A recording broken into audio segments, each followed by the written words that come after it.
जय हिंद। जैसा कि आपने कल देखा कि मैंने एक वीडियो डाला था नाउन के विषय में, और ये हम लोग का शुरुआती वीडियो है, तो मैं आप लोगों को संख्या से स्टार्ट करूंगा। जो बच्चे अभी संख्या के बारे में नहीं जानते हैं उनको मैं विस्तार से, तो ये विस्तार से ही है, और इसको मैं शॉर्ट वीडियो बना रहा हूँ। अभी मैंने 2-3 मिनटों का, इसलिए मैं इसको विस्तार में नहीं ले जाकर एग्जाम्पल के साथ बताने का प्रयास कर रहा हूँ। आप लोग देखेंगे ये ऊपर लिखा हुआ है कॉम्प्लेक्स नंबर यानी सम्मिश्र संख्याएं। इसके अंतर्गत जो है 2 संख्याएं आती है, जिसमें आपका वास्तविक संख्या है और काल्पनिक संख्या है, रियल नंबर और इमेजिनरी नंबर। ठीक है, तो जैसा हम लोग जानते हैं कि काल्पनिक का मतलब क्या होता है। काल्पनिक मतलब वैसी बातें जो कल्पना की जा सकती है, रियली में उसका कोई अस्तित्व नहीं होता है। तो आप जैसे कि इसमें एग्जांपल देख सकते हैं कि -√2 है, माइनस में √3 है और रूट में -4 है। तो इस तरह की संख्याएं जो होती है जिसका यूज बहुत कम, ना के बराबर की जाती है, कल्पना की जाती है। जैसे होता है ना कि हम लोग कल्पना कर लेते हैं कि हाँ मैं आज या अगले महीने दुबई जाऊं, इस तरह की कल्पनाएं होती है। तो इस तरह से ही कल्पना है, इसका कोई ज्यादा इसका माने विस्तार नहीं है, एक काल्पनिक संख्या है। वास्तविक संख्या रियली में जैसे कि कोई संख्या होती है जिसको हम लोग वास्तविक संख्या कहते हैं।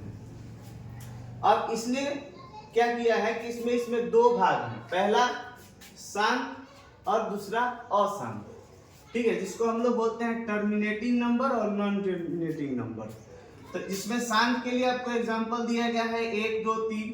इसके अलावा आपको 1/2, 3/4, 2/5 है, यानी जिसके हर में अगर 2, 4, 5 अगर आता हो इस तरह से, तो जनरली वो संख्याएं शांत होगी। ये आपको याद रखना है। या 8 भी हो तो उससे भी ये होगा कि शांत हो जाएगी। तो इसके अलावा डॉट डॉट लिखा हुआ है। अशांत वाले के लिए इसको बोला गया नॉन टर्मिनेटिंग नंबर। अब इसके 2 विभाग हैं, इसमें आपको रिपीटिंग होते हैं और वो नॉन रिपीटिंग होते हैं। रिपीटिंग का अर्थ होता है कि कोई संख्या बार बार आ रही है। जैसे कि अगर हम 10 में 3 से भाग देते हैं, 10 में 3 से भाग देंगे, अगर हम इसका एग्जाम्पल यही ले लेते हैं, तो 10 में अगर 3 से भाग देंगे तो ये होगा 3 के 9, 1 बचेगा तो दशमलव दीजिएगा तो फिर 10 होगा। तो इस तरह से ये 3.333 ये आते रहता है, डॉट डॉट डॉट के इसके ऊपर यहाँ पे बात कर सकते हैं, या आप यहाँ नहीं करके यहीं पे लगा सकते हैं। इससे क्या होगा कि ये रिपीट हो रहा है। इसका होता है नॉन रिपीटिंग, यानी कि इसको जब हम लोग दशमलव प्रसार करेंगे तो ये रिपीट नहीं होता है। ये संख्याएं जो है ये अलग अलग संख्याएं आएंगी, दशमलव के बाद 1 अंक के बाद फिर जैसे इसमें रिपीट हो रहा है वैसे उसमें नहीं होता है। तो इसके लिए एग्जांपल्स यहाँ पे लिखे हुए हैं, √2, √3 इस तरह के। इसके मान को भी आगे के क्लासों में आपको बताया जाएगा कि जो रूट वाली संख्या है उसका मान कैसे निकाला जाएगा, तो उसके बारे में भी हम लोग बात करेंगे। उसके बाद आता है आवर्ती के अंतर्गत आ जाते हैं परिमेय संख्या। तो परिमेय संख्या के रूप में यहाँ पे इसको फिर 2 भागों में बांटा गया है। एक संख्या भिन्न, जिसको हम लोग फ्रैक्शन कहते हैं। भिन्न का मतलब अब कोई भी संख्या अगर बट्टा में है कुछ भी तो ये भिन्न संख्याएं हैं। ठीक है, तो इसके एग्जाम्पल ये हो सकते हैं। इसके अलावा इसमें आ जाता है पूर्णांक। तो आपको पहले की कक्षाओं में अगर कभी पढ़े होंगे तो इसमें बताया गया होगा कि पूर्णांक किसे कहते हैं, जिसमें प्राकृतिक संख्या और पूर्ण संख्या के साथ ऋणात्मक संख्याओं को भी शामिल किया जाता है। तो इसमें आप देख सकते हैं कि इसमें ऋणात्मक संख्या है, जिसमें ऋणात्मक का अर्थ हो गया कि जितनी भी संख्याएं रहेंगी वो माइनस में रहेंगी। 3, -2, 0, इसके बाद ऐसे माइनस वाली संख्याएं हैं तो -1 तक होगा, और इसके बाद ये माइनस वाली संख्या है। इसमें धनात्मक है, यानी कि 1, 2, 3, 4 जितनी भी संख्याएं धनात्मक होंगी। पूर्ण संख्या का एग्जांपल आपको बताया गया होगा, पहले 0, 1, 2, 3 ऐसे अनंत तक दिए जाएंगे। प्राकृतिक संख्या का एग्जांपल्स भी आपको पता होना चाहिए, 1, 2, 3, 4 ऐसे ये भी अनंत तक जाती है। तो इसमें पूर्णांक संख्या के अंतर्गत धनात्मक ऋणात्मक संख्याएं आती हैं और उसके अलावा पूर्ण संख्या भी आती है। अब इसके बाद है प्राकृत संख्या के भी भेद हैं।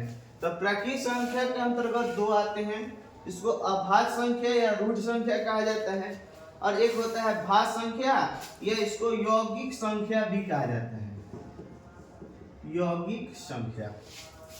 तो इसके एग्जांपल्स आपको बता देते हैं। जैसे अभाज्य संख्या का मतलब होता है कि जो खुद से कटता हो या एक से कटता हो, यानी केवल उसका दो गुणनखंड होना चाहिए। जैसे कि आपको कुछ एग्जांपल देते हैं, 2, 3, 5, 7, 11, 13, 17, 19, 23 ETC। ये जो चीजें हैं ये किसी के पहाड़ा में नहीं आता है, ये खुद 5 से कटेगा ऐसे। और इसको समझाने के लिए देख सकते हैं, 2 से अगर काटना होगा 200 तो 1 या 2 कटेगा। कोई भी ले लीजिए, 7 लेते हैं तो 7 काटेगा, इसको नहीं तो 1 काटेगा। अगर 23 लेते हैं तो खुद 23 काटेगा, नहीं तो खुद इस 1 से कटेगा। इसका केवल 2 ही गुणनखंड आपको दिखाई पड़ता है। इसमें हम लोग बात कर लेते हैं यौगिक संख्या, यानी कि इसका 2 से अधिक गुणनखंड होता है, जो इसका 4, 6, 8, 12, 16 ऐसे करके बढ़ते चले जाएंगे। अगर इसको हम तोड़ के दिखाएं आपको, तो ये 4 से है तो 2 से भी कटेगा, 4 से भी कटेगा, 1 से भी कटेगा। 8 है तो ये 2 से भी कटेगा, 4 से भी कटेगा, खुद 8 से भी कटेगा और 1 से कटेगा।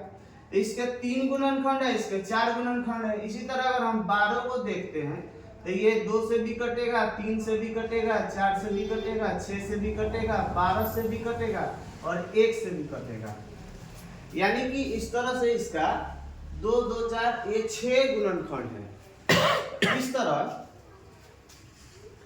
जो संख्याओं के बारे में ये मैं शॉर्ट में आपको समझाना चाह रहा था, और मैं आशा करता हूं कि आप लोग समझ गए होंगे।